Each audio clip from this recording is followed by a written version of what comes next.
Per questa ultima mostra della rassegna Una certa idea della Francia ho pensato fosse interessante lavorare su terreni che non erano stati ancora toccati dai miei colleghi precedentemente.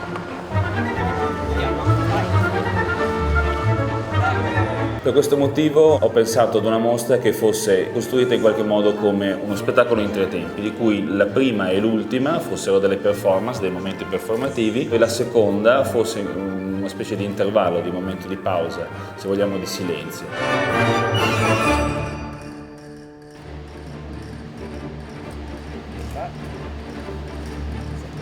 Vedete?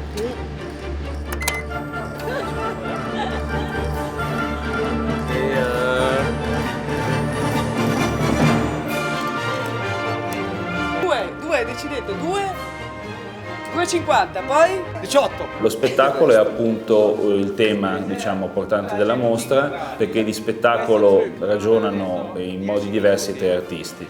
Per me basta così. Jochen Den ed Hervé Mellet lo fanno tramite degli interventi performativi che hanno una forte componente narrativa, se vogliamo anche favolistica, dove gli artisti mischiano materiali diversi in nuove narrazioni, un po' come un nuovo storyteller nell'epoca di Google, dove, come dire, anche i rapporti verticali tra le informazioni alte, basse, vere o fittizie sono sempre più livellate e ambigue. Ce qui me plaît le plus à Milan, ce sont cours dans l'intérieur des bâtiments.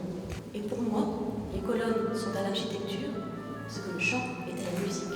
Stendhal avait une formation de mathématicien.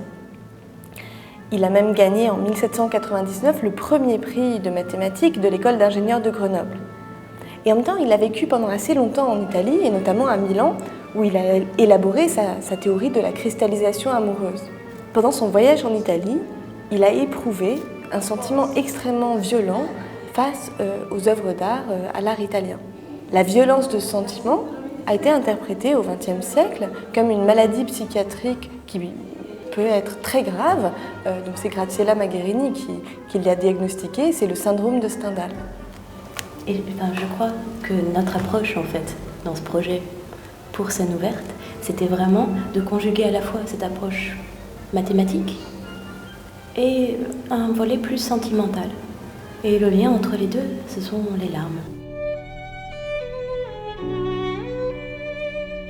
Il lavoro invece di Elodie Séguin, appunto installativo, si concentra su un altro tipo di spazio, se vogliamo, teatrale e di finzione, che è da una parte quello della prospettiva rinascimentale, nel suo caso appunto ispirata alla prospettiva dell'Ultima Cena di Leonardo, che come sappiamo è a pochi metri dal centro, e dall'altra quello del white cube, dello spazio, diciamo, tipicamente modernista in cui sono contenute le mostre. Les interventions, elles ont été dirigées plutôt par des restrictions. Et donc ces restrictions, elles étaient de ne pas faire d'objets, de ne pas faire non plus d'éléments qui étaient dissociables du lieu, de ne pas utiliser les parties latérales à ces 2 structures et de ne pas utiliser de peinture. Pas d'éléments dissociables du contexte parce que je prends appui sur la fresque de Léonard de Vinci et donc la particularité de cette fresque, c'est qu'elle est imbriquée dans le lieu et qu'elle n'est pas dissociable du lieu et en plus elle en a conscience. Et donc après toutes ces restrictions, il reste quand même pas mal de choses à faire. Il reste des gestes, des déplacements, des glissements, des redressements, des pauses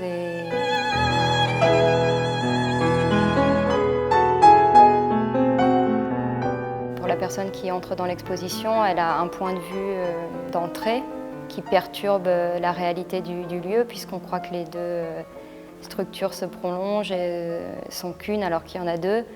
J'ai mis un élément qui empêche d'avancer, donc on est obligé de contourner cet espace et en contournant justement, on se rend compte qu'on peut pénétrer par derrière alors qu'on ne pouvait pas l'anticiper dans le point de vue d'entrée.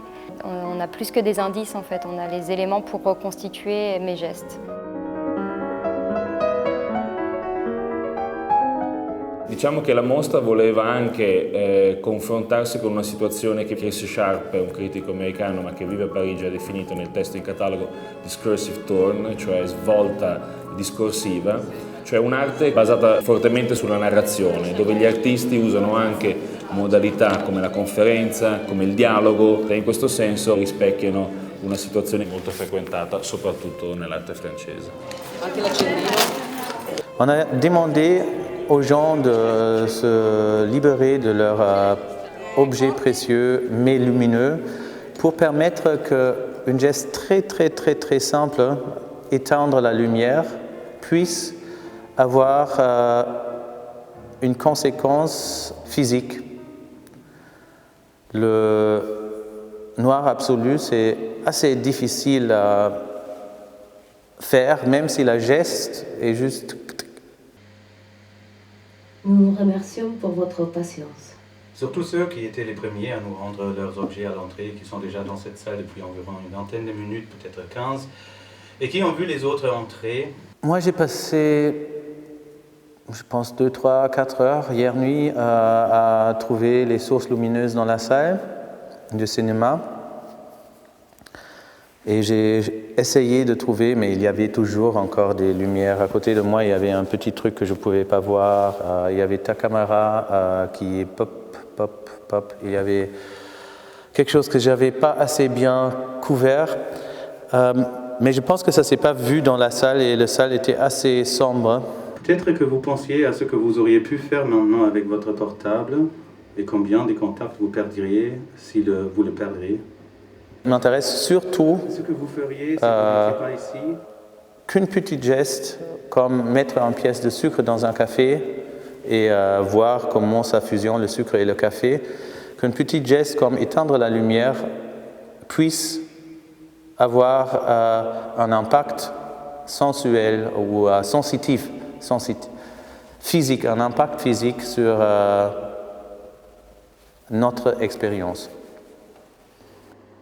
Nous allons éteindre les sources lumineuses qui restent allumées dans cette salle. Laura Bombonato et Michele Pili s'élèvent et vont vers les portes. Ils prennent des objets poilus avec lesquels ils masquent des boîtiers lumineux qui affichent les sorties de secours. Maintenant, toi aussi, tu dois éteindre ta caméra.